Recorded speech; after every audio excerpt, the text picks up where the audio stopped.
Hi, I literally need food fast. What's the least poisonous thing you have? Oh, we've done a lot to keep up with modern food trends. So the standard Sidi Burger is comparable to what you'd get in a restaurant, calorie-wise and ingredients-wise, but not price-wise. All the information is available in our pamphlets, but if you're not sure, I would just recommend the basic number 3 meal. And you can get that with fries or a salad. That's what I usually get, and you'd think I'd get sick of the food here, but I never do, so it's probably pretty good. Thanks, that's actually really helpful. I didn't think anyone cared about their jobs anymore. Yeah, number 3 would be great. No worries. Thank you for eating at Sidi Burger.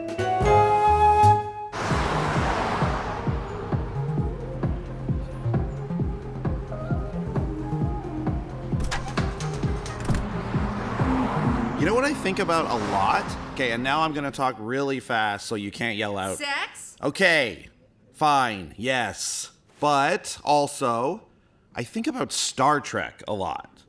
And I'm sure that that's common in a world that constantly finds new ways to go backwards. You know, let's all imagine a better future where we granularly debate the ethics of scientific exploration instead of worrying about how to find money every month to send to the few people who don't need money. But I think about it in a different way because, well, I'm different and special.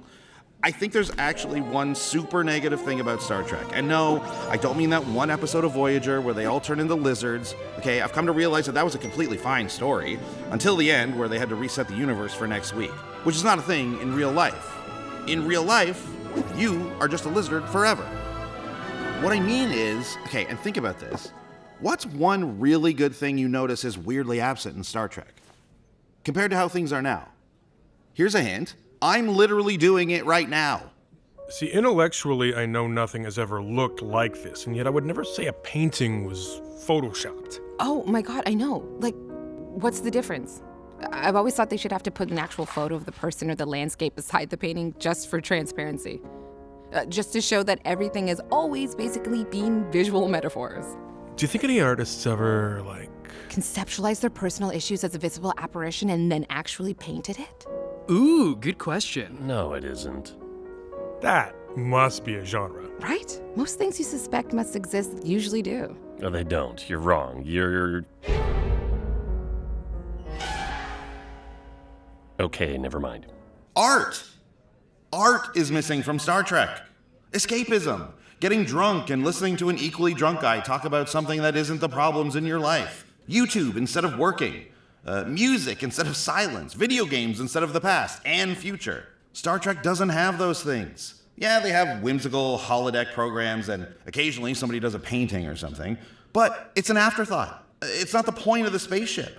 They don't have art like we have art. And why is that? I like this guy, I really do. But it's tenuous, him being somewhat leery of the optics of romantically pairing with a borderline insane sex worker. So, I meticulously convinced him to struggle against the current of societal pressure and come down here and watch me on stage. It was like pulling teeth, but he finally promised to come tonight. And I spent like 3 weeks designing this hyper-elaborate dance routine in an attempt to single-handedly convey the value of my art form to him and also justify my choices in life, because it's the first time I've ever been in love. Ugh, all these other words, they're fucking just window dressing for that one. nice. Checklist. Reserved seat with a single rose, which is so cheesy it loops back around to being romantic. Check. Visual presentation, thoughtfully incorporating a bunch of things he mentioned offhand over the past few weeks. Check. Searing intestinal upset due to nerves and/or fast food. Yes. Casually admitting personal things to people in the vicinity. Check. Losing my mind due to unprecedented anxiety. Check and mate. Ah, nice to meet you. You're wearing that? Oh, Christ, I'm on next. He'll be arriving right now, exactly on time as always. Not sure how he got to this point in life, and I've got like 6 minutes to convince him of the beauty of my work and existence. Can I do this? Yes. It's easy to decide that a utopia wouldn't have art in it because art exists to distract from the bad things in life, and in the future, they don't have any bad things. But we sure as hell do.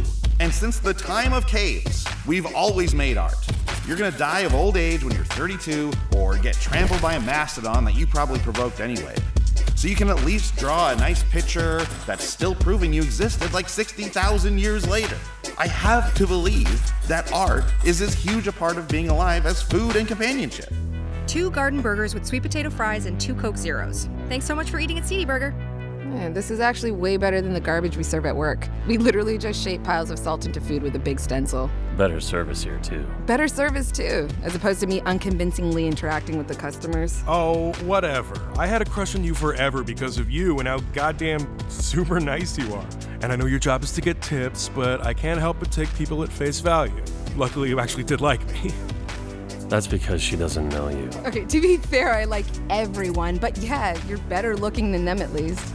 Do you want to, I don't know, swing by work later and hang out while I'm goddamn super nice to customers? She's just asking because she knows you'll say no, so then she can end it.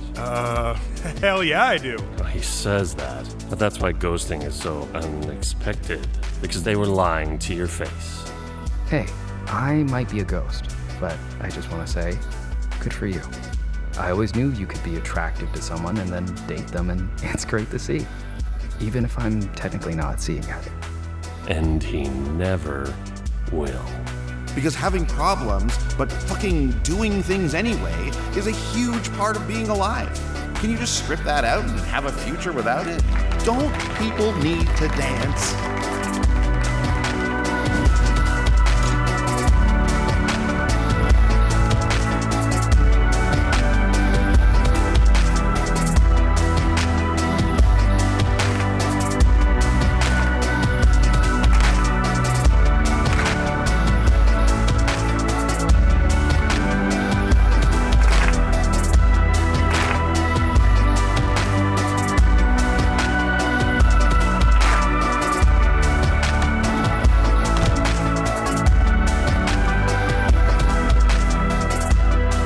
Can you just reset the universe and everyone stops needing the things we've needed up till now?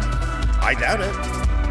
Because I think the one flaw of any utopian vision is that creating beauty out of horror is who we are. And I don't just mean art. I mean beauty we create every day. The way your friends always have time for you and your problems, even though they have their own problems.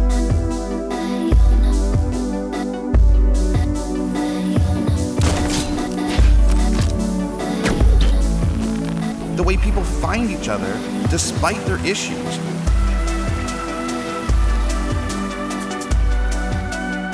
Or even try to find each other.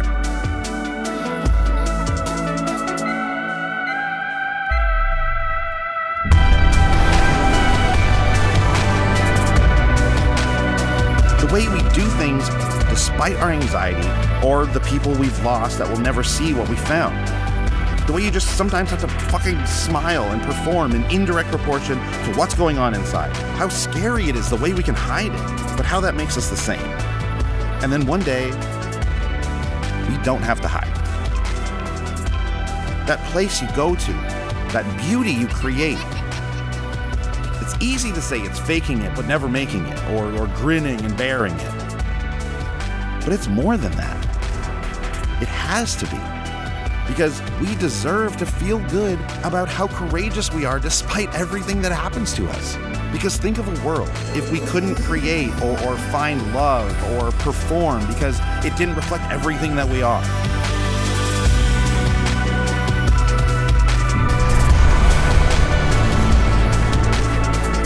That's the problem with any utopia. We're performers. And sometimes it sucks and requires pain that I absolutely am not going to tell you about. And I'm sorry this isn't funny, but just imagine how funny I'll be next time. This is just where we are. It's where we've always been. That's something I think about a lot, what we turn our pain into. I'm grateful for everyone who's trying so hard, despite how hard it can be. I think that's who we are. All we can do is be ourselves and create beauty so that someone else might eventually walk towards it.